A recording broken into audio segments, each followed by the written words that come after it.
Welcome sa paanomablog.com. Ngayong araw, i-introduce ko sa inyo yung Google Analytics dashboard.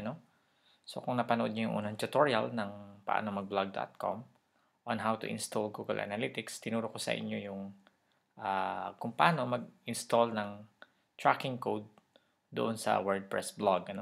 So hindi lang siya sa WordPress pwede. Pwede rin siya sa ibang platform kagaya ng Blogger or Blogspot kung yun ang ginagamit nyo. And then, pwede rin siya sa Tumblr, So, hahanapin nyo lang yung head saka slash head, na tag ng HTML code ng inyong blog and then, pwede nyo doon i-paste, Siguro later, magkaroon tayo ng tutorial dyan, Now, ngayon, nakapaglagay na tayo ng code doon sa paanomablog.com. So, titignan natin kung ano ba yung magiging itsura pag in-access na natin yung Google Analytics, Siyempre, bago tayo mag-start is, unang-unang gagawin ninyo is to log in dun sa Gmail ninyo dito or sa Google account ninyo kung saan nandun yung inyong Google Analytics, Then, click lang natin yung Google Analytics. Ayan. Ito na yung makikita ninyo sa dashboard, Itong error na ito, wala naman ito palagi, Ewan ko, hindi ko alam kung bakit meron ganyan sa ngayon. But anyway, ito yung overview ng Google Analytics dashboard. Meron kayong menus dito. Reporting, customization, and admin. Yung pinaka-importante dito yung reporting, Well, at least para sa akin kasi hindi ko naman ginagamit yung iba masyado. So, pagpunta nyo sa home, makikita nyo yung inyong website na in-install natin in the previous tutorial, like yung paano mag-vlog. And then, kung gusto natin tignan yung data, ito may overview ng data niya. Merong visits, ilan yung nag-visit, and then average visit duration, saka bounce rate, and goal conversion rate.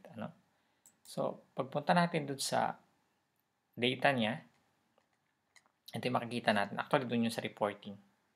Reporting menu, And then, ang pinaka ginagamit ko dito is syempre yung sa audience ko, tinitignan ko kung ilan.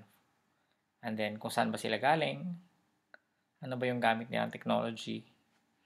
So, for example, titignan mo kung saan location sila galing, makikita mo. Yan. Ito yung mga nag-visit sa sites. Okay? Tapos, makikita mo rin kung ano ba yung browser nila. Yan. Gumamit ng Chrome, Safari, and all. And then, yan. Ano ba yung mga gamit nilang device, So, kung magamit ng tablet, desktop, mobile phone, of course. And, okay, ito yung mga interesting na part dito sa audience. And then, yung isa pang interesting dito is yung real time, So, sa real time, at a particular time, for example, ngayon, pwede mong malaman kung ilan ba yung mga visitors mo, tsaka kung saan ba sila galing, Well, kung mapapansin nyo, wala pa tayong masyadong visitors kasi bago pa nga lang yung vlog. So, pwede nyo tignan sa locations, real time, menu niya, real time, and then locations. Okay, sa ngayon, walang nagbabasa. But, actually, naka-access ako sa kanya, pero dahil matagal na yung window na yung idle lang siya, so hindi siya active. Pero pag ni-refresh ko to, makikita nyo dito na later, ayan. Ito may visitors. Merong isang visitor from Japan. O alam nyo na ngayon kung saan ako. Okay? So, sa Japan, saan kaya sa Japan? Makikita nyo rin kung saan. Minsan, makikita nyo kung saan city, So, nandito ako sa Tsukuba, Japan, Okay? So, yan yung location, nandan yung traffic sources.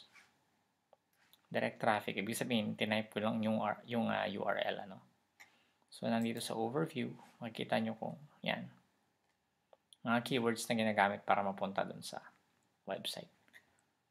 Okay, so marami pa yan na features, pero syempre hindi naman natin pwedeng i-discuss lahat.